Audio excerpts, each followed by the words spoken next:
మహాగణపతిం మనసా స్మరామి మహాగణపతిం మనసా స్మరామి. Dear creations family అందరికీ నా హృదయపూర్వక ధన్యవాదాలు. సో అలాగే ఈ వారం 30వ తారీఖు నుంచి సెప్టెంబర్ 5వ తారీఖు వరకు కూడా ద్వాదశ రాశుల వారికి సంబంధించి రాశి ఫలాలు ఏ విధంగా ఉండబోతున్నాయని చూద్దాం. ఈ వారం మేజర్ ట్రాన్సిటల్ చేంజ్ విషయానికి వస్తే శుక్రుని యొక్క స్థాన మార్పు మనం గమనించవచ్చు. కన్యారాశి అయిన నీచ రాశిలోంచి శుక్రుడు తులారాశిలోకి మారుతూ ఉన్నారు. సో శుక్రుడి యొక్క ఈ మార్పు చక్కగా ఇది చాలా వెరీ వెరీ ఫేవరబుల్ అని చెప్పుకోవాలి. ఎందుకంటే శుక్రుడు స్వక్షేత్రమైన తులారాశి ఆయన ఓన్ హౌస్లోకి మారుతూ ఉండటం ముఖ్యంగా. సో ఏదైతే శని కుజుల యొక్క వీక్షణ శుక్రుడి మీద ఉండి చాలా ప్రెషర్ ఫీల్ అయ్యాడు యాక్చువల్గా శుక్రుడు. శుక్రుడి యొక్క స్వక్షేత్ర సంచారం ఇప్పుడు కొంత మనకు రిలీఫ్నిచ్చే ఆస్కారాలు ఉన్నాయి. అలాగే ఇక్కడ ప్లానటరీ ట్రాన్సిట్ చూస్తే కనుక కుజుడు మిథున రాశిలో గోచారంలో ఉన్నారు, గురుడు ఉచ్చస్థితిలో కర్కాటకంలో గోచారంలో ఉన్నారు, రవి బుధ కేతువులు సింహరాశిలో గోచారంలో ఉన్నారు, శుక్రుడు తులారాశిలో, రాహువు కుంభరాశిలో, ఇక శని వక్రించి మీనరాశిలో సంచారంలో ఉంటూ ఉన్నారు. చంద్రుని యొక్క గమనం కూడా మనం చూసినట్టుదే కనుక ఇక్కడ మీనం, మేషం, వృషభం మీదుగా చంద్రుని యొక్క సంచారం కూడా కనిపిస్తుంది. సో ఈ విధమైన ప్లానటరీ పొజిషన్ అండ్ చంద్ర గమనం ఆధారంగా ద్వాదశ రాశుల వారికి సంబంధించి రాశి ఫలాలు ఏ విధంగా ఉండబోతుందనేది చూద్దాం. కన్యారాశి వారికి సంబంధించి చూద్దాం. కన్యారాశి వారికి సంబంధిస్తే కనుక ఈ రాశికి ద్వితీయంలో శుక్రుడు, షష్టమంలో రాహువు, దశమంలో కుజుడు, లాభంలో గురుడు, ఇలా మొత్తంగా 4 గ్రహాల యొక్క అనుకూలత కన్యారాశి వారికి మనకి యోగిస్తూ ఉంది. సో అలాగే ద్వితీయంలో శుక్రుడి యొక్క సంచారం అద్భుతంగా ఫైనాన్షియల్ వ్యవహారాలకు సంబంధించిన విషయాల్లో కన్యారాశి వాళ్ళకి చాలా బాగా యోగిస్తుంది.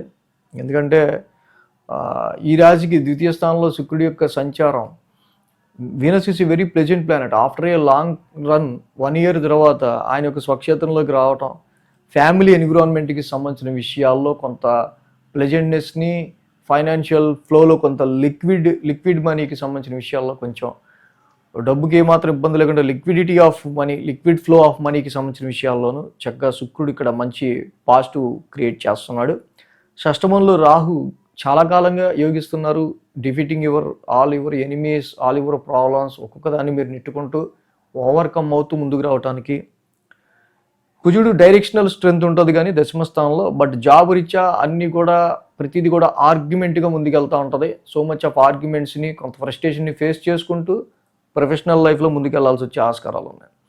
సో వీళ్ళకి one of the best transit అంటే మనం చెప్పదగింది గురుడు లాభస్థానంలో ఉండటం కర్కాటక రాశిలో. చాలా అద్భుతంగా ఈ యొక్క కన్యారాశి వాళ్ళకి సంబంధించి గురుడి యొక్క సంచారం లాభస్థాన సంచారంలో ఉండటం, అంటే వ్యాపారానికి సంబంధించి real estate, properties, vehicles purchases, వీటన్నిటి విషయాల్లో గురుడు లాభస్థాన సంచారం చాలా వరకు కలిగి పాజిటివ్ రిజల్ట్స్ అనేది కలిగించే ఆస్కారాలు మనకు కనిపిస్తున్నాయి. 7, 8, 9 స్థానాల మీదుగా చంద్రుని యొక్క సంచారం ఉంది.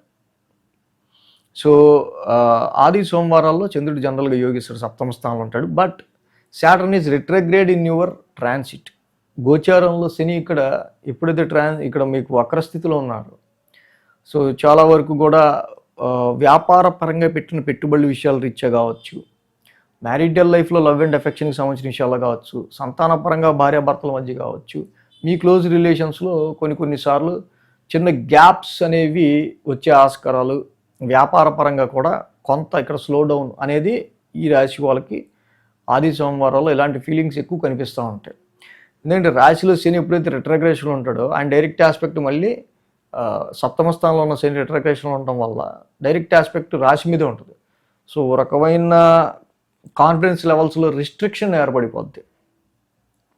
ఇది మీ ఎదుటి వాళ్ళతో మీకు ఉంటున్న ర్యాప్, మీ ఎదుటి వాళ్ళతో ప్రవర్తించే తీరుని బట్టి ఇక్కడ మీకు ఎక్కువ ఆధారపడి ఉంటుంది అన్నమాట. మంగళ బుధవారాల్లో మనం చూస్తే కనుక ఈ రాశి వాళ్ళకి 8th హౌస్లో చంద్రుని యొక్క సంచారం. సో జనరల్గా 8th హౌస్ అనేది మనకి చంద్రుని యొక్క సంచారం చిన్నపాటి మెంటల్ టెన్స్ని, యాంగ్జైటీని కలిగిస్తూ ఉంటుంది. అదే 8th లాంటి ఇక్కడ వెళ్ళి కుజుడు దశమస్థాన సంచారంలో ఉన్నారు. వృత్తిపరమైన విషయాల రీత్యా ఎక్కువ వృత్తిపరంగా చేస్తున్న వృత్తిరీత్యా హెల్త్ అప్సెట్ అవటం, జాబ్ వల్ల కానీ, సో చేస్తున్న జాబ్లో కొంత అన్సర్టనిటీ కావచ్చు, కొంచెం చికాకు లాంటివి ఏర్పడటం వల్ల ఇక్కడ కొంచెం టెన్స్ ఫీలింగ్ కానీ మంగళ బుధవారాల్లో అంటే ఏదైనా ఒక చిన్నపాటి ఇష్యూ జరిగిందనుకోండి, ఎవరితో చిన్న డిస్ప్యూట్ లేకపోతే ఆర్గ్యుమెంట్, సో అది ఏముద్దో అని చిన్న టెన్షన్ ఉంటుంది చూసారా, ఫర్ ఎగ్జాంపుల్ అలాంటిది మంగళ బుధవారాల్లో మనకు కనిపిస్తూ ఉంది. చేస్తున్న పని కర్మస్థానంలో కుజుడి యొక్క సంచారం, అది ఎవరైనా ఏ ఏజ్ గ్రూప్ వాళ్ళైనా సరే మీరు చేస్తున్న పనిలో చిన్నపాటి టెన్షన్. గురు శుక్ర శనివారాల్లో 9th హౌస్లో చంద్రుని యొక్క సంచారం, భాగ్యస్థానంలో చంద్రుని యొక్క సంచారం, అదే రాశ్యాధిపతి శుక్రుడు కూడా ద్వితీయంలో ఉన్నాడు.